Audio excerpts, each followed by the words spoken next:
Assalamualaikum warahmatullahi wabarakatuh. Saya Nurdevi Hamzania Sari, calon guru penggerak Angkatan 9 dari SD Negeri Rajopolo 07 Kabupaten Lumajang, akan memaparkan aksi nyata modul 1.4 tentang budaya positif. Latar belakang budaya positif adalah keyakinan dan nilai yang disepakati menjadi kebiasaan bersama yang akan dilakukan dalam waktu lama. Menerapkan budaya positif dapat meningkatkan kesadaran peserta didik dalam membentuk karakter positif serta meningkatkan kualitas pendidikan nasional. Budaya positif dapat dibuat melalui kesepakatan antara guru dan peserta didik agar peserta didik merasa terlibat dan bertanggung jawab dalam menjalankan disiplin tersebut. Dengan penerapan budaya positif ini diharapkan dapat mewujudkan visi sekolah dan membentuk karakter peserta didik dalam mengimplementasikannya nilai-nilai profil pelajar Pancasila.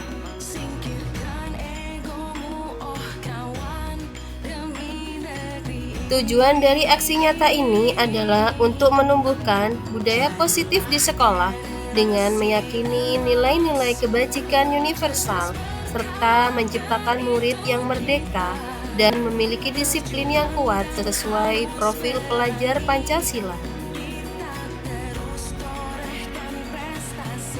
Tolak ukurnya adalah peserta didik mampu membuat kesepakatan kelas untuk dipasang di dinding kelas dan ditaati. Peserta didik dapat mengaplikasikan nilai-nilai profil pelajar Pancasila secara sadar dan berkesinambungan dalam proses belajar. Peserta didik terlibat aktif dalam kegiatan sekolah dengan secara sadar mengamalkan nilai-nilai profil pelajar Pancasila sehingga tercipta pembelajaran yang menyenangkan dan berpihak pada peserta didik.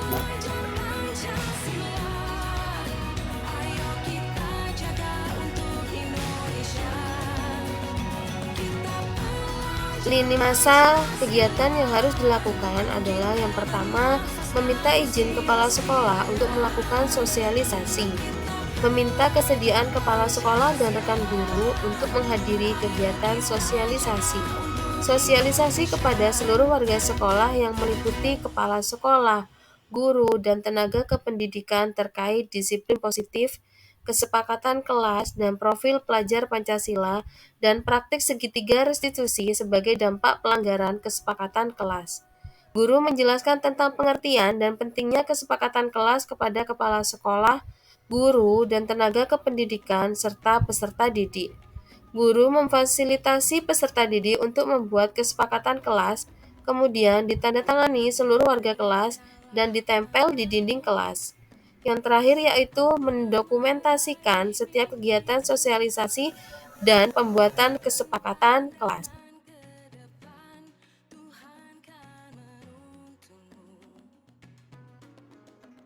Harapan saya adalah semoga budaya positif dapat terwujud baik di lingkungan sekolah, lingkungan rumah, dan lingkungan masyarakat agar tercipta suasana belajar yang aman, nyaman, dan menyenangkan.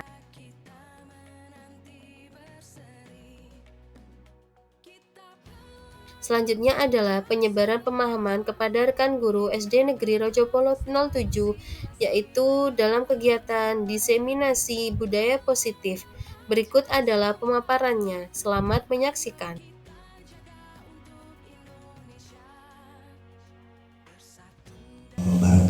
Waalaikumsalam warahmatullahi wabarakatuh. اللهم صل على محمد وسلم وتصلح بالقلوب وتنطلق بالرؤوس وتلين بالسوق على عليه وصحبه ومن الى منشور اللهم قرب بشهر شهري ويسر لي امري واحلل عقدة من لساني يفقهوا قولي ولا حول ولا قوة الا بالله اما بعد. Yang saya hormati Bapak Kepala Sekolah SD Negeri Rajopolo 7, yang saya hormati Bapak Ibu Guru. Pertama-tama adalah kita panjatkan puji dan puji syukur kehadirat Allah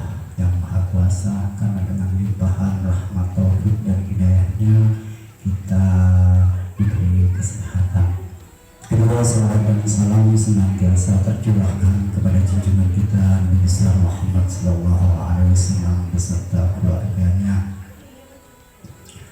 Adapun acara pada destinasi pada hari ini yang pertama pembukaan, dua sambutan, ketiga acara inti, keempat doa penutup.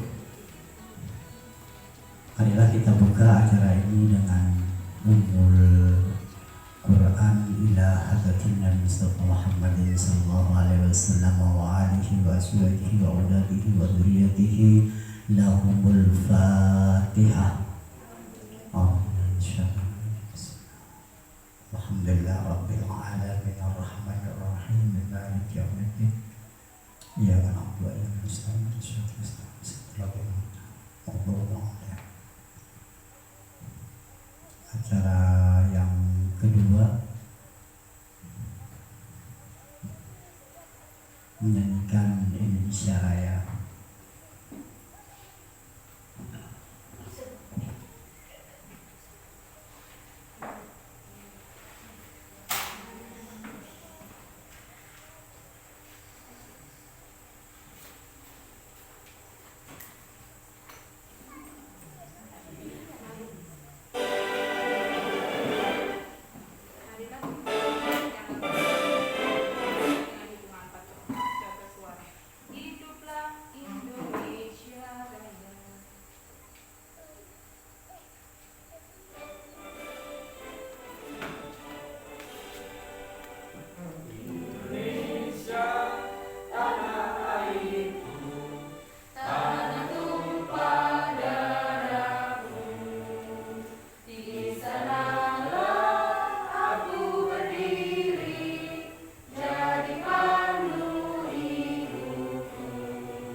Kepada Bapak Rifki saya persilahkan.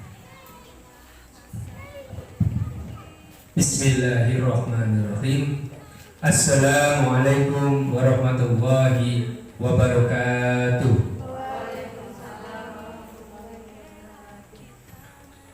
Alhamdulillah wa syukurillah wa la hawla wa la quwata illa billah. Ashhadu an la ilaha illallah wahdahu la syarikalah wa asyhadu anna Muhammadan abduhu wa rasuluh. Ucapan terima kasih saya sampaikan kepada Ibu Devi Hamzania Sari selaku CGP Angkatan 9 yang saat ini juga sebagai Dewan Guru di SD Negeri Rojopolo 7. Ucapan terima kasih saya sampaikan kepada seluruh pihak yang telah hadir, baik dari teman-teman CGP Angkatan 9 dan para Dewan Guru SD Negeri Rojopolo 7. Beberapa hal yang akan saya sampaikan terkait kegiatan diseminasi budaya positif yang akan disampaikan oleh Bu Nur Devi Hamzani tadi. Harapan dari SD yang pertama, semoga apa yang akan disampaikan akan memberikan manfaat bagi yang bersangkutan, bagi Dewan Guru, dan khususnya kepada SD Negeri Rajapala 7. Semoga dalam kegiatan ini diberi kelancaran dan kesuksesan hingga akhir nanti pelaksanaan dari CGP Angkatan 9. Saya selaku Kepala Sekolah di SD Negeri Rajapala 7 mengucapkan banyak-banyak terima kasih karena suatu kehormatan bagi kami SD Negeri Rajapala 7 sebagai tuan rumah kegiatan diseminasi. Kami juga tak lupa mohon maaf kiranya ada sesuatu hal yang kurang berkenan kepada para undangan terkait kegiatan diseminasi. Mungkin itu yang bisa saya sampaikan. Semoga kita mendapatkan manfaat dari kegiatan pada pagi hari ini. Jazakumullah khairan katsira. Wassalamualaikum warahmatullahi wabarakatuh. Waalaikumsalam warahmatullahi wabarakatuh. Demikian tadi sebutan dari Bapak Kepala Sekolah. Untuk selanjutnya, sebelum acara ini dimulai, saya selaku pembawa acara, apabila ada kata-kata yang kurang berkenan, kami mohon maaf yang sedalam-dalamnya. Marilah kita akhiri acara ini dengan pembacaan doa.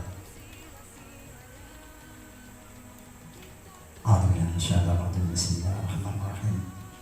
Alhamdulillahirabbil alamin.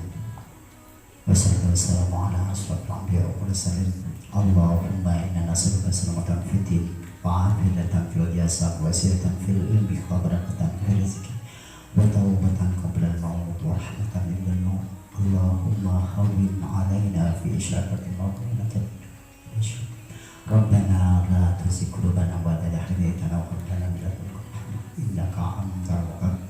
Allahumma ilman nafi'an wa amalan shalihan wa rizqan halalan wa khairan katsiran wa sabbilan bi rahmatika ya arhamar rahimin. Rabbana arinal haqqa haqqan warzuqna ittiba'ahu wa arinal batila batilan warzuqna ijtinabah. Rabbana atina fid dunya hasanah wa fil akhirati hasanah wa qina adzabannar. Subhana rabbika rabbil izzati amma yasifun wa salamun alal mursalin walhamdulillahi rabbil alamin. Lahumul Fatihah. Alhamdulillah rabbil alamin arrahmanir rahim maliki yaumiddin. Iyyaka na'budu wa iyyaka nasta'in ihdinas siratal mustaqim siratal ladzina an'amta 'alaihim ghairil maghdubi 'alaihim waladdallin. Rabbil ighfirli wa li walidayya. Untuk selanjutnya saya serahkan kepada Ibu Devi.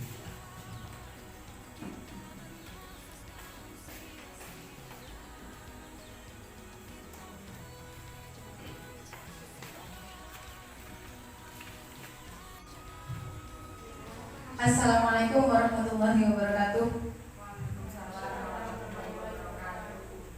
Alhamdulillahirabbil alamin wassalatu wassalamu ala asyrafil anbiya'i wal mursalin sayyidina Muhammadin wa ala alihi washabihi ajmain, amma ba'du. Yang saya hormati Bapak Rifki Ardiansyah selaku Kepala Sekolah SDN Rajapala 7. Yang saya hormati Bapak Ibu Guru SDN Rajapala 7. Alhamdulillahirabbil alamin, pada pagi hari ini kita semua bisa berkumpul dalam keadaan sehat walafiat dalam kegiatan diseminasi budaya positif SD Negeri Rajapala 07. Shalawat berserta salam tetap tercurah limpahkan kepada junjungan kita Nabi besar Muhammad sallallahu alaihi wasallam yang selalu kita nanti-nantikan syafaatnya di yaumil kiamat. Bapak Ibu, terima kasih atas kehadirannya pada acara ini. Ini adalah acara acara diseminasi budaya positif SD Negeri Rojopolo 07, yaitu kegiatan untuk melengkapi tugas saya sebagai calon guru penggerak angkatan 9. Bapak Ibu, sebelumnya saya mohon maaf, saya di sini bukan saya lebih pintar dari panjenengan semua, tapi saya mungkin lebih tahu lebih dulu, jadi saya harus menyampaikan kepada panjenengan semua. Selanjutnya, sebelum kita meneruskan pemaparan diseminasi ini, kita ice breaking dulu biar suasananya lebih menyenangkan.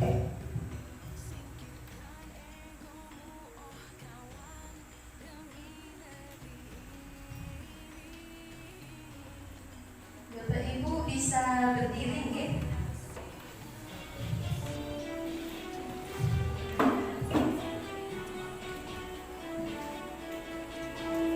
Bisa mengikuti gerakan di video tersebut.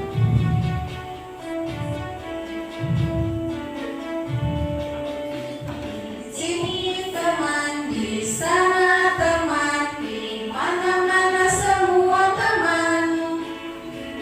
Ada musuh tak ada lawan, sayang dengan teman, ejek-ejekan tidak pukul-pukulan. Dengan teman, ejek-ejekan tidak pukul-pukulan. Dengan teman.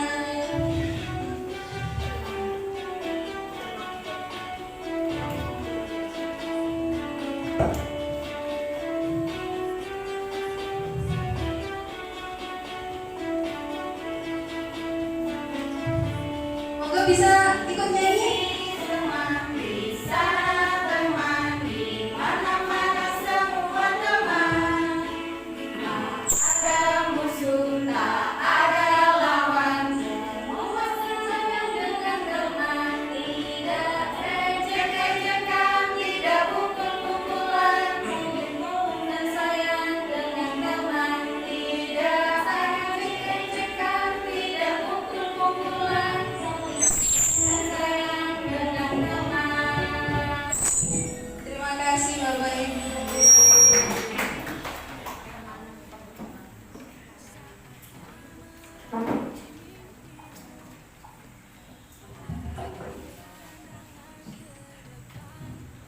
Terima kasih tadi partisipasinya biar lebih rileks ya. Tadi kan sudah jalan-jalan untuk mengikuti hari santri. Selanjutnya kita akan memaparkan tentang budaya positif. Jadi budaya positif itu adalah perwujudan dari nilai-nilai kebajikan atau keyakinan universal yang diterapkan di sekolah. Jadi kita di sini sebagai guru harus menerapkan nilai-nilai kebajikan kepada siswa kita. Apa saja? Di sini ada konsep inti budaya positif.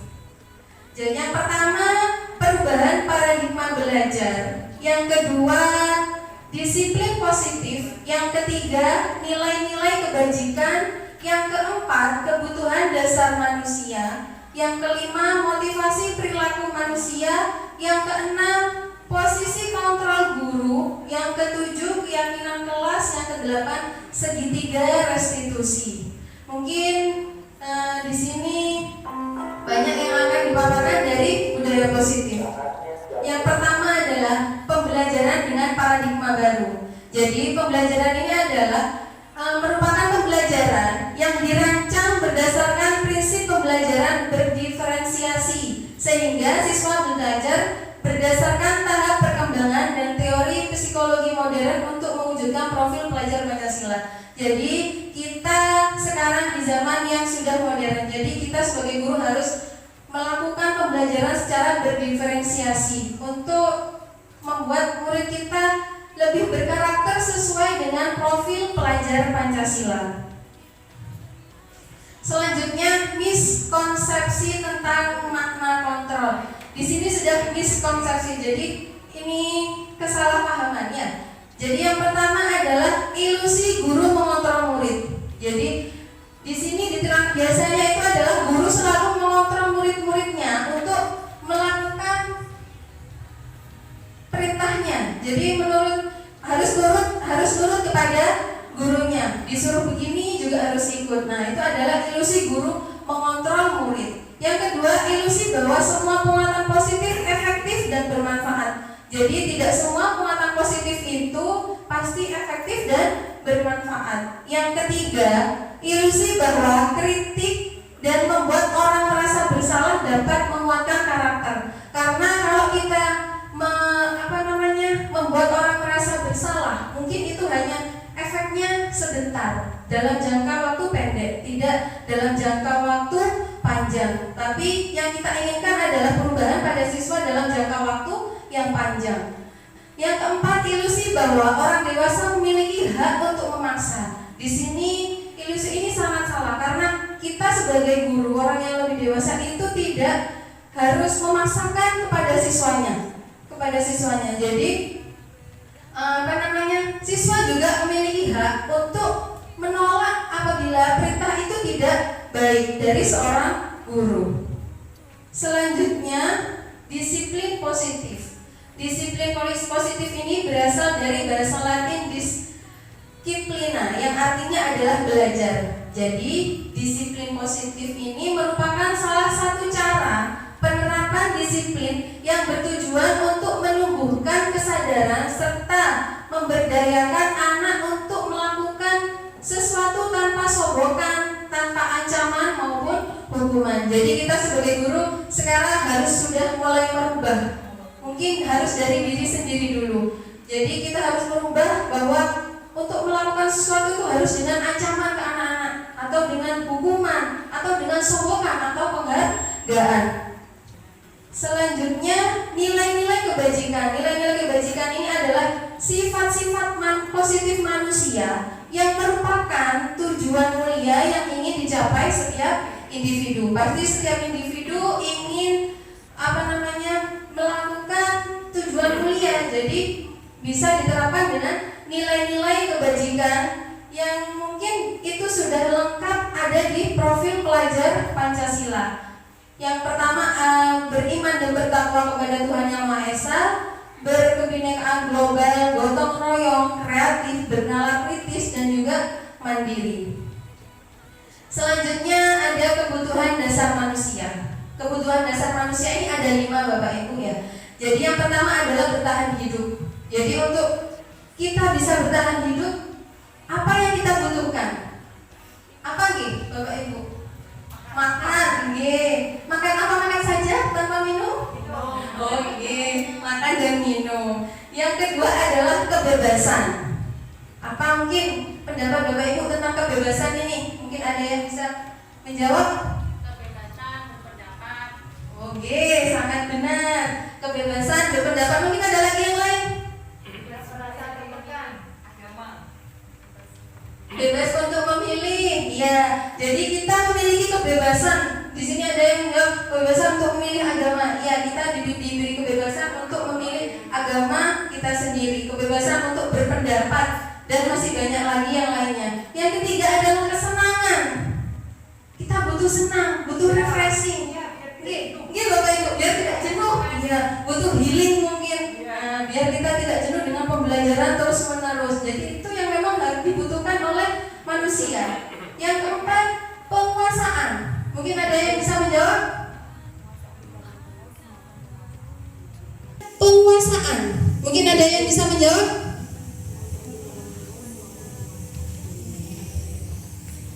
Bu Mami, benar. Penguasaan di dalam kelas atau di luar sekolah? Apa Bu ini monggo? Penguasaan, kita sebagai seorang guru harus bisa menguasai materi sebelum menyampaikan kepada peserta didik. Iya, benar sekali. Jadi kita sebelum menyampaikan materi kepada peserta didik, kita harus sudah menguasai materinya. Jadi bukan kita ujuk-ujuk kita di depan, tiba-tiba kita nulis langsung seperti itu. Tidak seperti zaman yang dulu ya. Kita harus sudah berubah. Yang kelima, kasih sayang dan merasa diterima.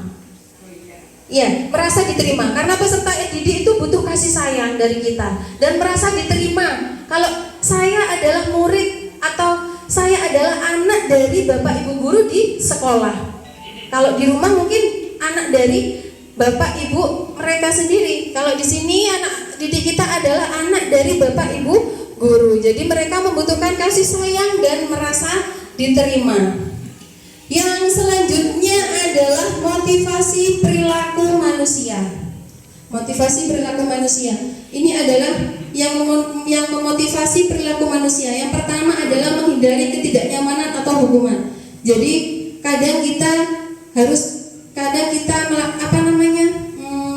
menghindari ketidaknyamanan atau hukuman. Kita menghindar, oh saya takut dihukum, saya harus menghindar dari ini. Bagaimana caranya? Nah, seperti itu. Kadang juga ada motivasi untuk mendapatkan imbalan atau penghargaan dari orang lain. Jadi untuk melakukan sesuatu, mungkin ini kegiatan ini mendapatkan imbalan, jadi saya harus melakukannya karena dapat penghargaan atau imbalan. Yang selanjutnya menjadi orang yang mereka inginkan dan menghargai diri sendiri dengan nilai-nilai yang mereka percaya. Ini adalah motivasi yang paling bagus, yaitu menjadi orang yang diinginkan dan dihargai oleh diri sendiri dan dengan nilai-nilai yang mereka percaya. Jadi nilai-nilai yang baik. Selanjutnya Bapak Ibu, di sini ada hukuman dan konsekuensi. Mungkin ada yang bisa menjawab hukuman itu seperti apa sih? Apa yang dimaksud dengan hukuman? Apa yang dimaksud dengan konsekuensi? Mungkin ada yang mau menjawab? Bu Mami, monggo. Bu Aida. Hukuman apa perbedaan hukuman dengan konsekuensi? Kalau hukuman itu ke arah ke hal yang negatif, tapi kalau konsekuensi itu bisa berupa positif. Iya, jadi kalau hukuman itu mungkin lebih ke arah yang negatif, kalau konsekuensi itu ke arah yang lebih positif. Ya, di sini hukuman itu biasanya tidak terencana atau tiba-tiba. Jadi seorang guru kadang langsung anak-anak membuat kesalahan langsung kamu harus keluar, kamu harus menjaga di luar. Nah, itu terkadang juga keinginan guru itu harus dipatuhi. Ya, itu adalah hukuman. Yang kedua, murid tidak tahu apa yang akan terjadi dan merasa tidak nyaman untuk jangka waktu yang panjang. Kenapa ada pengertian seperti ini? Jadi murid itu tidak tahu kalau dia di sekolah belum ada peraturan, mungkin di kelas mungkin belum ada yang peraturan yang lebih lengkap, jadi mereka terlambat, lalu mereka datang ke gurunya, karena kamu terlambat, kamu sekarang push up, kamu lari keliling lapangan. Nah, seperti itu. Mereka tidak tahu kalau terlambat adalah hukumannya seperti itu karena belum ada kesepakatan dengan guru. Nah, dan itu membuat peserta didik itu merasa tidak nyaman dalam jangka waktu panjang. Kenapa seperti itu? Mereka pasti dendam kepada gurunya, dendam, benci, tapi mereka tidak keluarkan. Tapi dendam itu akan lama. Oh, bapak ini dulu seperti ini. Oh, bu ini seperti ini. Saya diginikan sama bu ini. Itu bisa sampai mereka sudah jadi guru, mereka bisa melakukan itu kepada siswanya. Aku dulu diginikan sama guruku, aku sekarang harus melakukan seperti ini kepada muridku. Padahal itu tidak boleh, ya, hukuman itu. Jadi jangka waktunya itu panjang, dendamnya itu panjang. Dan yang selanjutnya bersifat satu arah dari pihak guru yang memberikan, dan murid hanya menerima suatu hukuman tanpa melalui suatu kesepakatan. Nah, seperti tadi tidak tahu. Jadi semua perintah itu satu arah, hanya dari guru. Yang selanjutnya, murid disakiti oleh suatu perbuatan atau kata-kata. Jadi disakiti itu bukan hanya dari kata-kata atau perbuatan. Jadi bisa dari bukan hanya dari kata-kata saja, jadi dari perbuatan juga. Jadi kata-kata guru, kalian keluar, push up, keliling lapangan. Nah, itu juga akan membekas pada peserta didik kita, itu akan membekas, dan dendam itu akan berlanjut sampai mereka lulus, mungkin masih ingat. Pasti itu yang diingat oleh siswanya. Oh, ibu ini suka marah-marah. Ibu ini sukanya jebet, ya. Ibu ini sukanya nyuruh keluar atau disuruh push up, ya, push up. Nah, anak-anak pasti dendam itu, ya. Nah, itu adalah selanjutnya konsekuensi. Jadi kalau konsekuensi ini sudah terencana, disepakati, dibahas dan disetujui oleh murid serta guru. Jadi sebelum sebelum melakukan hukuman sudah ada kesepakatan. Kita sepakat dengan siswa, anak-anak, kita buat kesepakatan ya. Jadi kalau kalian umpamanya tidak mengerjakan PR, kalian harus umpamanya menulis banyak di buku berapa lembar, dan mereka menyetujui. Atau ini ada beberapa masalah ya, beberapa contoh kasus. Bapak Ibu, di situ saya sudah menyediakan ada tulisan konsekuensi dan hukuman di meja panjenengan. Nih, di meja panjenengan itu ada konsekuensi atau hukuman. Mungkin jenengan nanti bisa mengangkat kalau itu memang konsekuensi atau itu adalah hukuman. Yang pertama, mencatat 100 kali di dalam buku kalimat "saya tidak akan terlambat lagi karena terlambat sekolah". Apa Bapak Ibu? Apa? Yang lain? Apa? Konsekuensi, karena itu berhubungan dengan apa? Keterlambatannya sudah dibuat persetujuan, kesepakatan dahulu. Yang kedua, lari mengelilingi lapangan basket 2 kali karena terlambat hadir di sekolah. Apa itu Bapak Ibu? Hukuman. Hukuman, benar sekali, itu adalah hukuman. Kenapa? Karena itu menyakiti bagi siswa ya. Itu menyakiti siswa, dan itu tidak ada kesepakatan dari siswa dan guru. Yang ketiga, membersihkan coretan yang dibuatnya di meja tulis. Apa ya Bapak Ibu? Konsekuensi, iya konsekuensinya, karena anak tersebut telah mencoret-coret di meja tulis, maka dia juga harus membersihkannya. Yang selanjutnya, murid diminta push up 15 kali karena tidak menggunakan masker ke sekolah. Apa? Hukuman. Pinter semua Bapak Ibu. Ini adalah hukuman karena ini sangat menyakitkan bagi siswa. Panas kalau disuruh push up di luar. Yang selanjutnya, mengganti kertas tugas teman yang telah dicoret-coret. Apa? Iya, konsekuensi. Siang karena mau ngobrol dengan temannya. Iya, ini adalah hukuman karena itu tidak pantas. Ya, untuk siswa dihukum sampai jam 12 siang, pasti mereka dendamnya minta ampun ya sama gurunya kalau sudah seperti itu. Selanjutnya, murid diminta bertelanjang kaki sepanjang hari karena tidak menggunakan pada waktu jam pelajaran di sekolah. Hukuman ya. Nah, ini adalah beberapa contoh. Jadi perbedaan antara hukuman dan konsekuensi. Terima kasih Bapak Ibu. Selanjutnya, posisi kontrol guru. Nah, di sini posisi kontrol seorang guru itu ternyata ada 5 ya.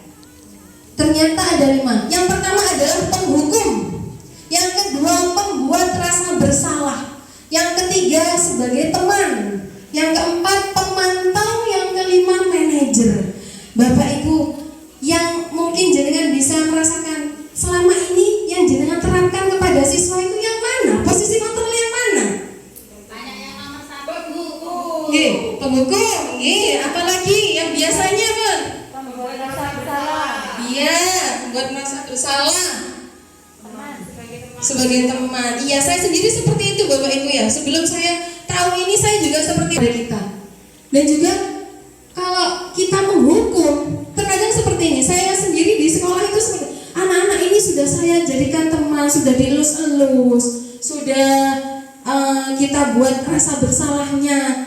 Tapi kok tetap enaknya bagaimana? Ya dihukum saja biar kapok. Sepertinya seperti itu. Kalau saya seperti itu, bagaimana dengan Bapak Ibu? Sama.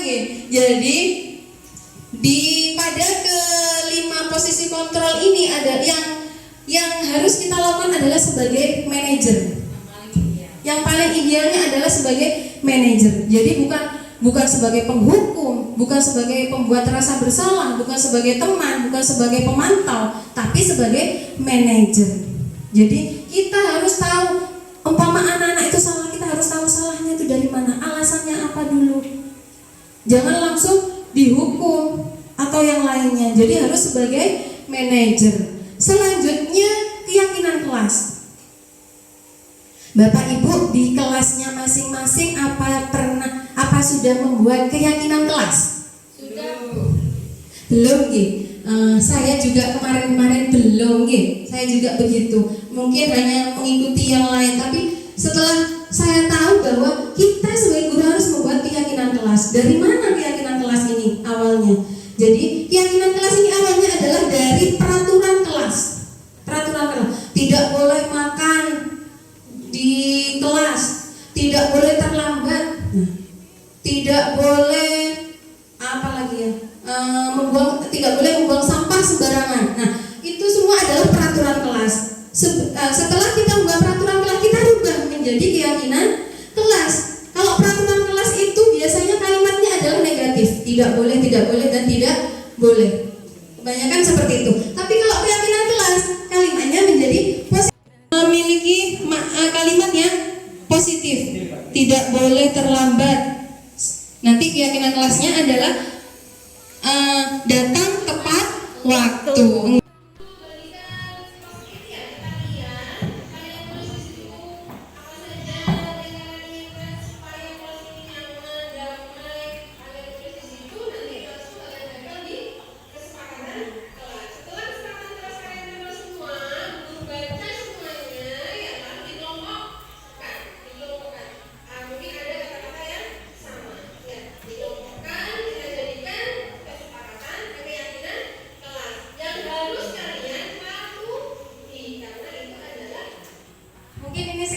Dari praktek saya membuat keyakinan kelas dengan anak-anak. Jadi saya membuat kesepakatan dulu dengan anak-anak.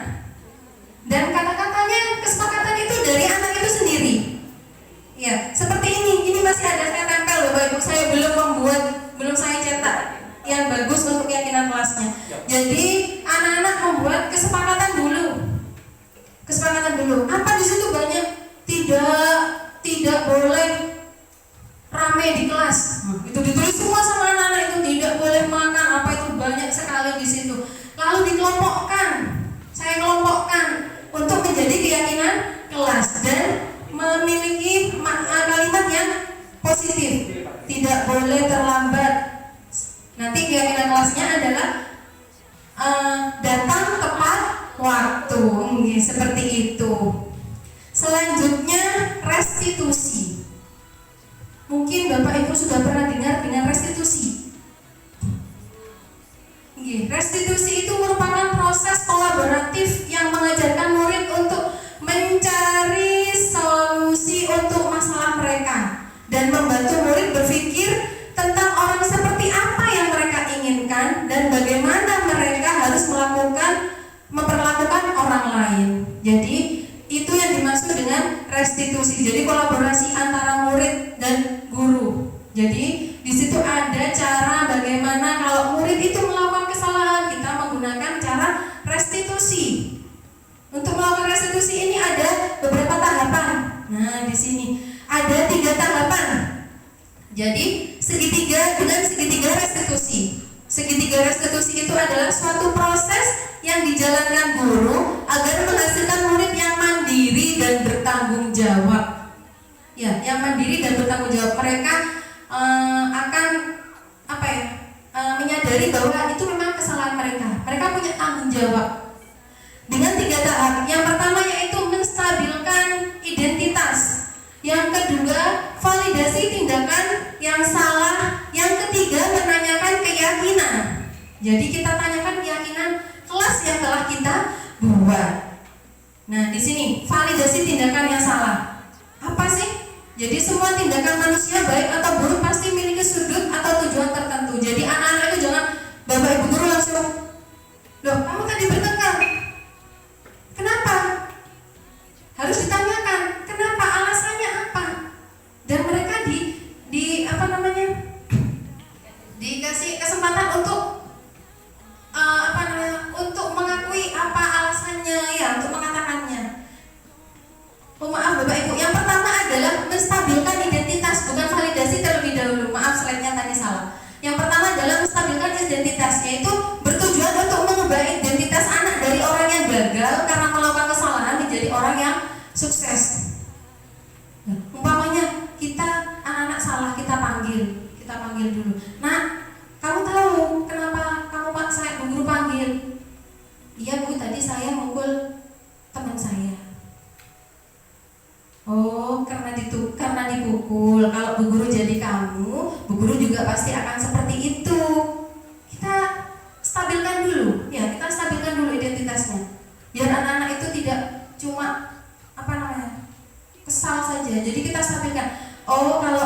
Kita tanyakan, murid dihubungkan dengan nilai-nilai yang dia percaya dan berpindah menjadi orang yang dia inginkan. Nah, kita tanyakan keyakinan kelas yang memang mereka buat sendiri sudah.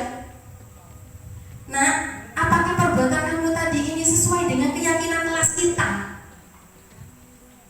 Suruh berpikir mereka, oh enggak bu, keyakinan kelas yang mana yang kamu langgar? Tidak menghormati dan menghargai teman.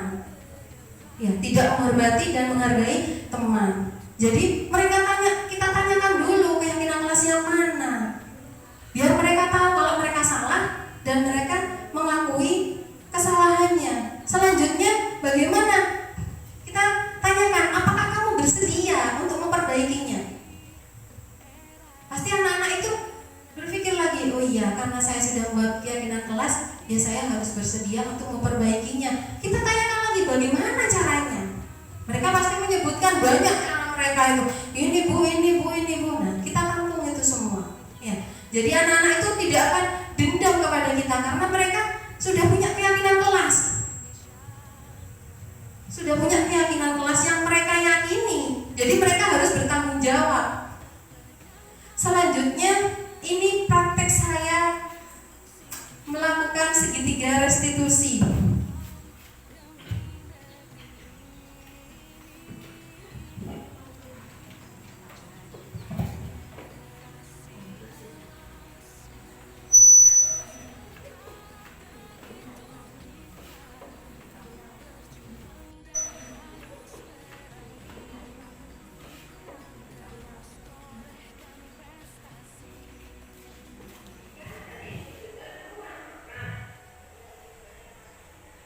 Saya coba kepada siswa saya ini Bapak Ibu.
Bapak Ibu, di sini saya akan melakukan satu percobaan di sini. Di sini ada 2 gelas.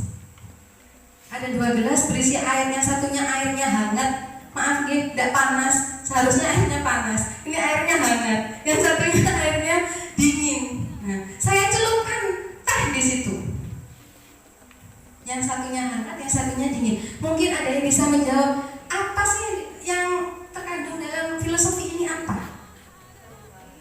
Perubahan yang bagaimana? Ya? Oh, oke, perubahan yang satunya airnya putih, yang satunya berwarna. Mungkin ada lagi, benar sekali, ada lagi. Nah, di sini ini terlihat Bapak Ibu, yang satunya dingin, yang satunya dingin. Yang dingin bisa berubah nggak warnanya? Enggak. Sama seperti kita. Kalau hati kita dingin ke anak-anak, bisa berubah nggak? Tidak. Tapi kalau kita lakukan dengan kehangatan, pasti mereka akan senang. Oh, saya dianggap dengan Bapak Ibu guru. Mereka akan berubah. Mereka akan berubah. Apakah teh ini akan berubah lagi menjadi putih? Tidak. Tidak akan berubah lagi menjadi putih, tapi teh ini akan tetap seperti itu.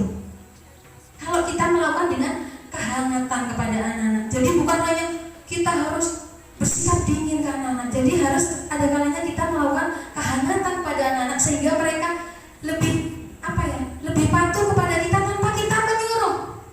Tanpa kita menyuruh mereka melakukan sesuatu. Nah, di sini adalah kandungan dari filosofi ini. Mungkin sekian dulu pemaparan saya hari ini tentang budaya positif. Saya ucapkan terima kasih kepada Bapak Ibu yang sudah berkenan hadir dan mendengarkan penerapan saya tentang budaya positif. Ya, ini adalah praktik baik dari calon guru penggerak untuk menyampaikan kepada seluruh dewan guru yang ada di sekolah. Di sini saya tekankan, saya bukan orang yang pintar, tapi saya mungkin yang lebih tahu lebih dulu. Kalau Bapak Ibu yang lebih tahu lebih dulu, pasti Bapak Ibu dulu yang menerapkannya. Terima kasih atas partisipasinya. Saya ucapkan wassalamualaikum warahmatullahi wabarakatuh.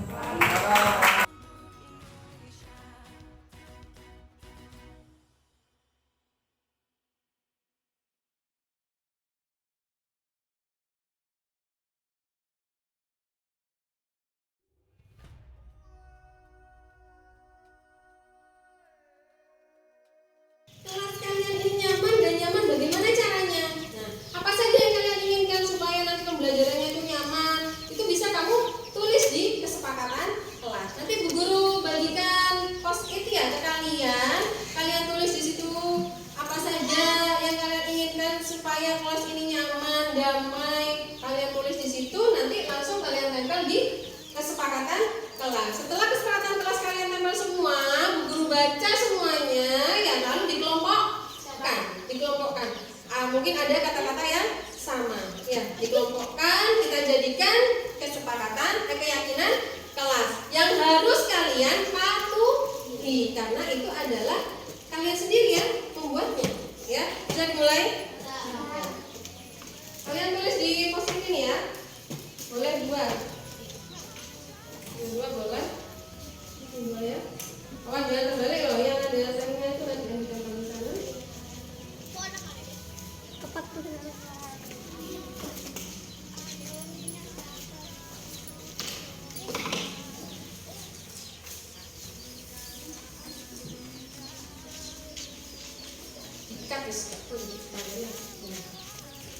Tidak boleh membuli temannya, tidak boleh mengolok-olok, tidak boleh bertengkar, apa terserah, tidak boleh makan dan minum ketika pelajaran, tidak boleh ngomong ketika guru menerangkan, harus didengarkan. Kalau kalian melanggar itu, ya kalian harus ingat dengan kesepakatan kita. Ya.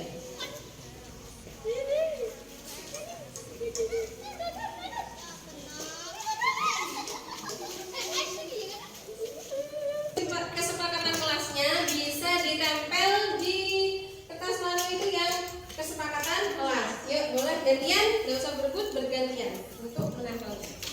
Ayo, dari sini dong ya. Gantian, lagi gantian, gue.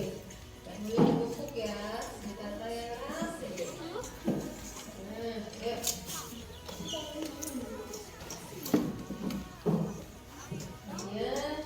Bergantian. Ya.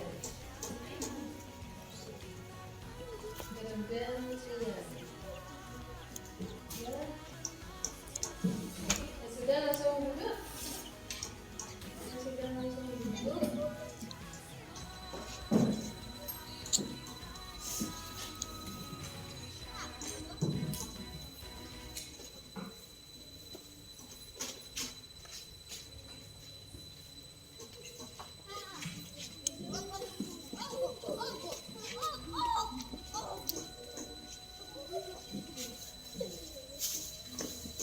Sudah, guru bacakan ya kesepakatan kalian dari Ambar. Saat guru bicara kita tidak boleh ikut bicara karena ini tidak sopan. Saat guru menerangkan harus mendengarkan guru supaya kita tidak ketinggalan pelajaran. Tidak boleh makan di kelas, tidak boleh membuli temannya, tidak boleh minum saat pelajaran, tidak boleh makan. Ini sama ini. Yang ini menolong teman yang kesakitan dan lagi emosi. Yang laki-laki tidak boleh memakai gelang atau aksesoris karena menyerupai wanita. Bagus, tidak boleh ikut bicara saat guru berbicara atau celometan. Ini sama, tidak boleh datang terlambat. Tidak boleh buang sampah sembarangan. Tidak boleh rame di kelas.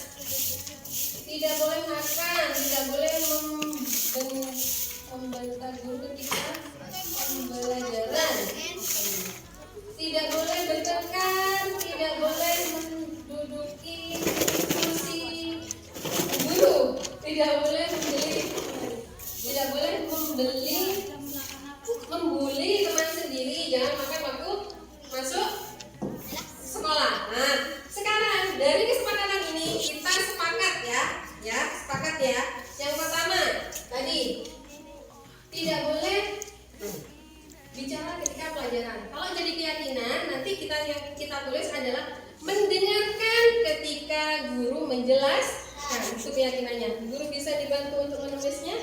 Mendengarkan ketika guru menjelaskan.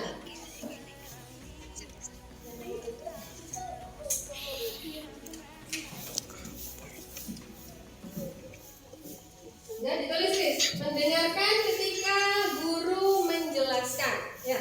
Yang kedua, tidak boleh makan dan minum. Makan dan minum di waktu istirahat. Jadi, makan dan minum hanya boleh di waktu istirahat. Ketika masuk nggak boleh. Udah ya, kesepakatan kamu. Tulis Anda ya itu. Terus tadi jelaskan guru ngomong pertama apa? Mendengarkan dan memperhatikan ketika guru menjelaskan. Itu ya. Kamu tulis, Ambar nulis makan dan minum ketika istirahat. Ya. Lia, tadi tidak boleh membuli atau apa lagi? Tidak boleh membuli dan selalu membantu temannya. Itu masuk di saling menghormati dan menghargai. Saling menghormati dan menghargai. Ya, saling menghormati dan menghargai. Apalagi tadi?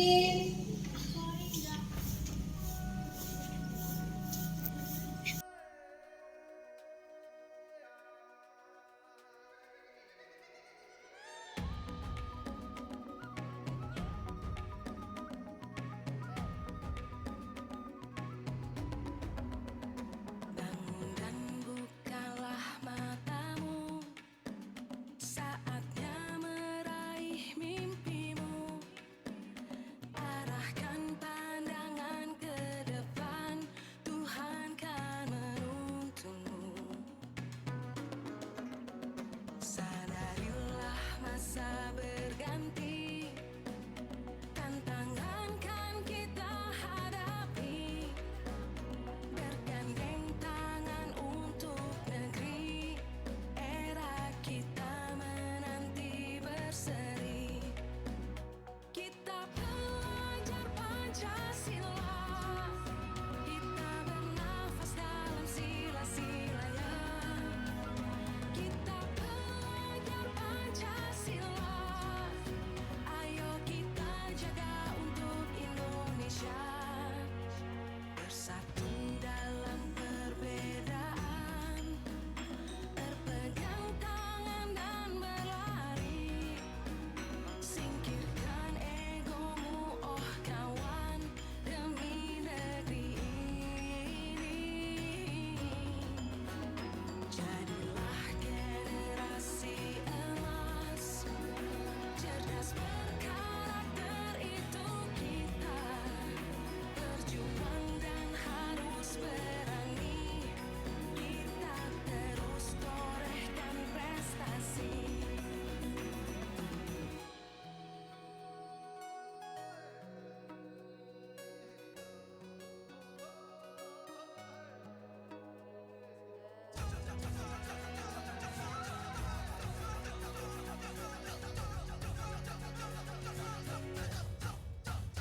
Kita pelajar Pancasila, kita bernafas dalam sila-silanya. Kita pelajar Pancasila, ayo kita. Ya, tadi guru dengar kamu marah-marah. Kenapa kok marah-marah? Oh, ternyata seperti itu alasannya kamu marah-marah. Kalau guru ada di posisi kamu, guru juga pasti akan marah-marah. Lalu tadi apa yang kamu lakukan terhadap mereka?